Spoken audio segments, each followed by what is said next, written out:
My 78-year-old friend Betty called me last Tuesday, crying. Her grandson had just started college 3 states away, and she desperately wanted to see his face when they talked. Everyone keeps telling me to use FaceTime or video chat, she said through tears, but I am so afraid I will press the wrong button and break something. I feel like the world has moved on without me. That conversation broke my heart because Betty is one of the smartest people I know. She raised 4 children, ran a successful business, and can still beat anyone at Scrabble. But when it comes to technology, she feels lost and left behind. Here's the truth that nobody wants to admit.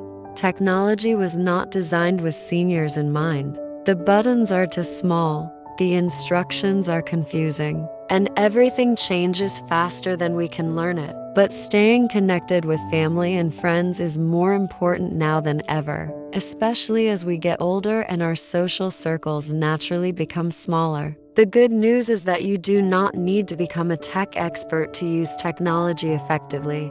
You just need to learn a few simple tools that can dramatically improve your ability to stay connected with the people who matter most. Today, I am going to show you 5 essential technology skills that every senior should know, plus practical tips for learning them without frustration or fear. Before we dive into technology, let us take a moment to center ourselves with some gentle hand and wrist exercises. These movements will help prepare your hands and fingers for using phones, tablets, and keyboards more comfortably. Sit comfortably in your chair with your feet flat on the floor. Extend both arms in front of you and make gentle fists with your hands. Now slowly open your hands and spread your fingers as wide as comfortable, then close them again. Do this 5 times. This helps improve flexibility in your fingers and hands. Next, hold your arms out in front of you again and slowly rotate your wrists in small circles,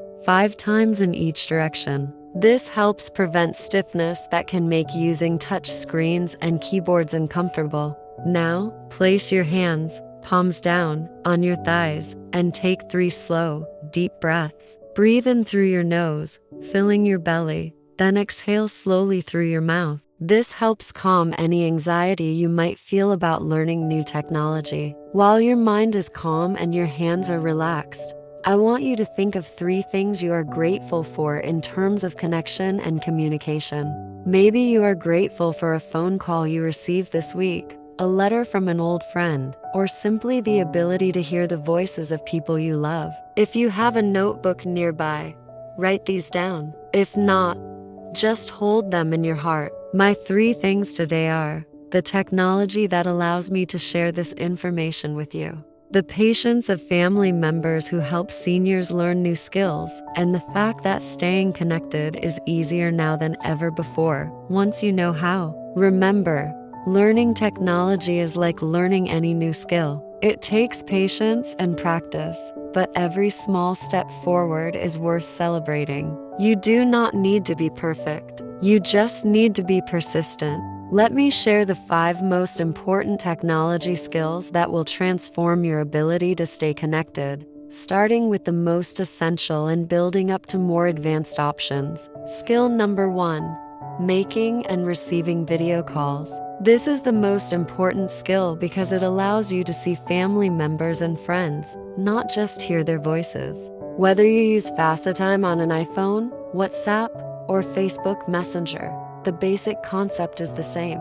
You tap a video icon instead of a regular phone icon, and suddenly you can see each other while you talk. Skill number 2: sending and receiving text messages with photos. Text messaging allows you to stay in touch throughout the day without interrupting someone with a phone call. The real magic happens when you learn to send photos with your messages. You can share a picture of your garden, your grandchild, or your dinner, and suddenly your family feels much more connected to your daily life. Skill number 3: using voice commands. Most smartphones and tablets can understand simple voice commands. Instead of trying to type, you can say, "Call Sarah," or "What is the weather today?" This feature is especially helpful if you have arthritis or vision problems that make typing difficult. Skill number 4: managing your digital photos. Your phone or tablet can store thousands of photos, but they are worthless if you cannot find them when you want to share them. Learning basic photo organization helps you quickly find pictures of specific people or events when you want to show them to others.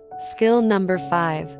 Using simple apps for daily life. There are applications that can make your daily life easier and safer. Weather apps give you accurate forecasts. Medication reminder apps help you remember to take your pills. Emergency apps can contact help if you need it. You do not need dozens of apps.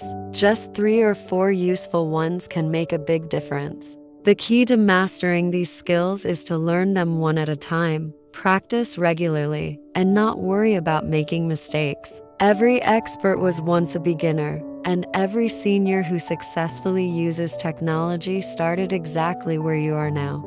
Let me share something important about technology and your financial security that many people do not consider. Learning basic technology skills can actually save you money and protect you from scams, which become more sophisticated every year. Here is a practical tip I learned from my client Frank, who is 82. Create what he calls a technology budget separate from your regular expenses.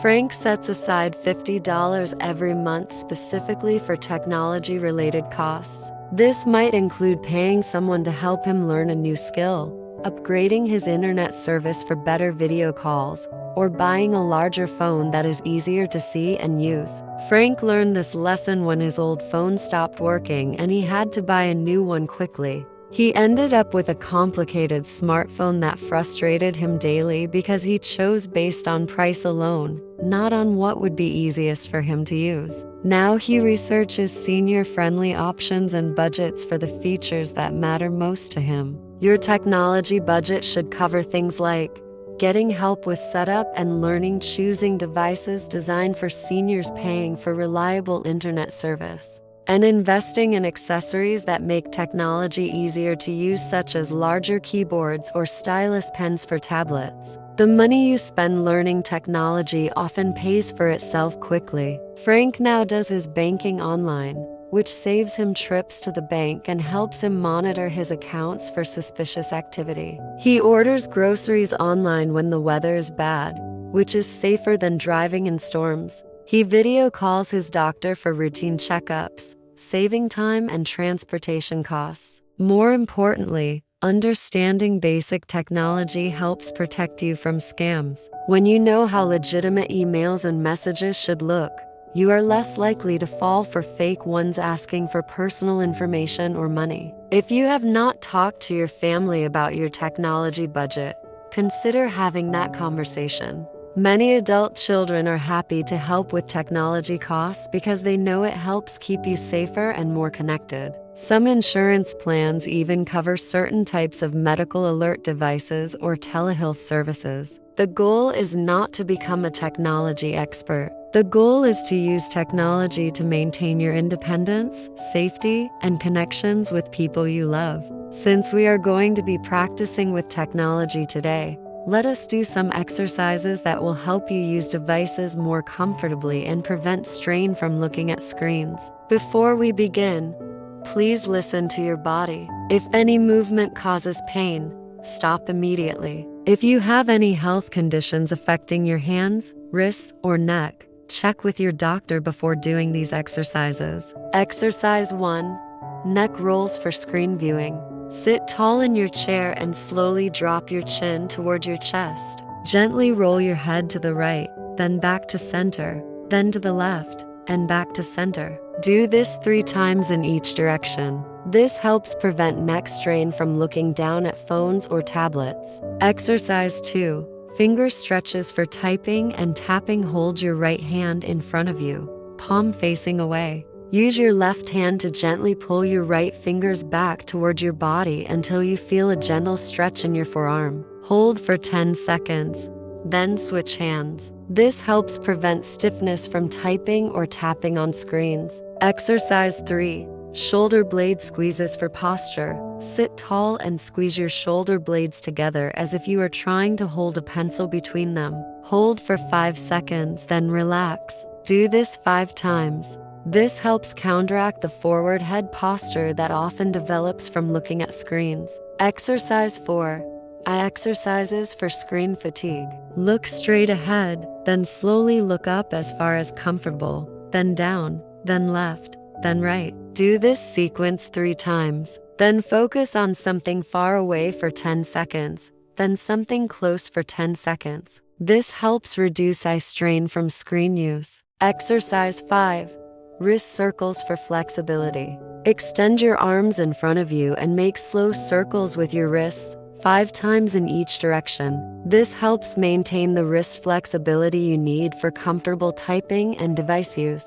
These exercises are especially important if you plan to spend time learning technology skills. Take breaks every 20–30 minutes when practicing with devices, and remember that learning should never cause physical discomfort. The most important thing is to set up your technology workspace ergonomically. Sit in a chair that supports your back, position screens at eye level to avoid neck strain, and ensure you have good lighting to reduce eye fatigue. Now let us learn the most important technology skill for staying connected: making video calls. I am going to walk you through this step by step, starting with the absolute basics. Step 1. Choose your device and app.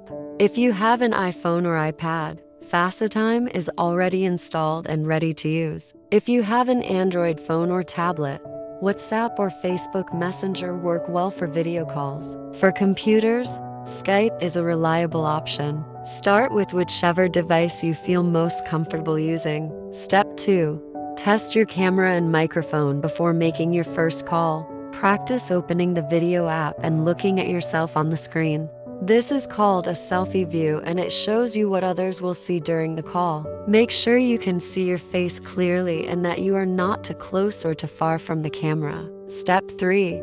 Practice with a willing helper. Ask a patient family member or friend to help you practice. Start with very short calls, just to get comfortable with the process. Do not worry about having a long conversation. Focus on learning how to start the call, adjust the volume, and end the call properly. Step 4.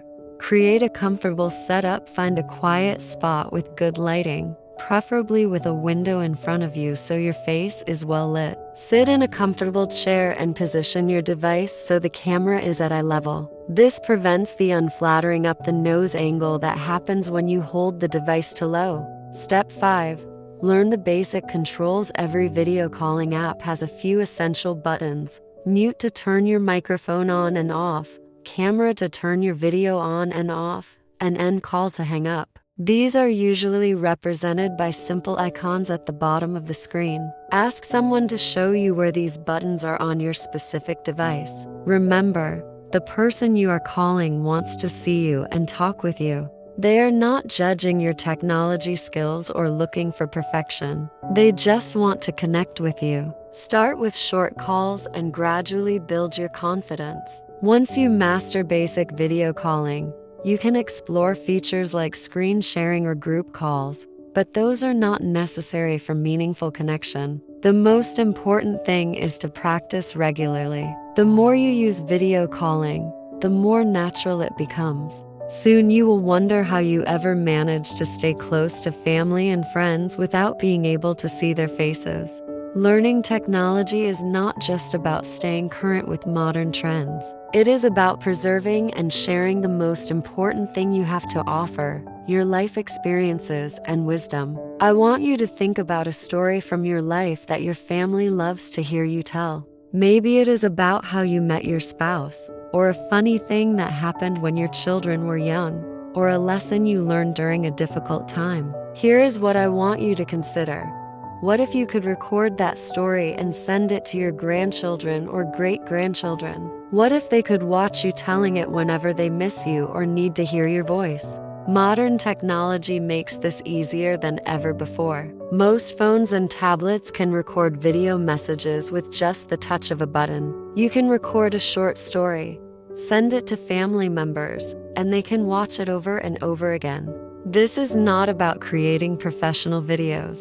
This is about preserving your voice, your expressions, and your stories in a way that your family can treasure forever. Your great-grandchildren who are not even born yet will someday be able to see you and hear you talking directly to them. Consider starting a simple tradition. Once a week, record a short video message for your family. It could be a childhood memory, advice you want to share, or just an update on what you are doing. These recordings become priceless family treasures. If recording video feels overwhelming, start with voice recordings. Most phones have a simple voice recorder app that lets you record audio messages and send them to family members. Your voice telling a story is infinitely more valuable than any text message. Technology also lets you participate in your family's daily life in ways that were impossible before. You can see photos of your grandchildren's school events immediately,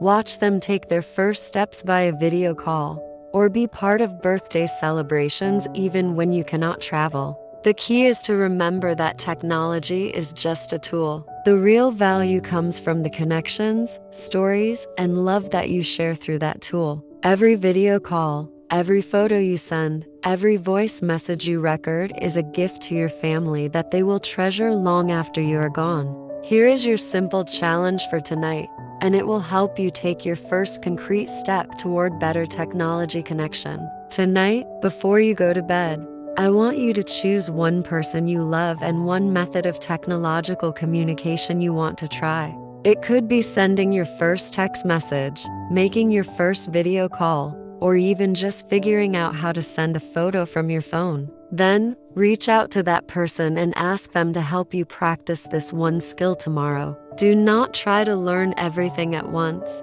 Just pick one specific thing you want to master and one patient person who can guide you through it. When you make this commitment, send them a message or call them tonight to set up a practice session. You might say something like, "I want to learn how to send you photos from my phone. Can you help me practice this week?" After you make this arrangement, come back and leave a comment telling us what skill you chose to learn and who is going to help you. You do not need to share personal details, but letting us know your plan helps you stay accountable and shows others that they are not alone in wanting to learn. I read every comment, and I love seeing the courage that people in this community show when they decide to tackle something new. Your willingness to learn technology inspires others and creates a supportive environment where everyone feels comfortable asking questions. Remember, every technology expert started as a complete beginner. The only difference between someone who knows how to use technology and someone who does not is practice and persistence.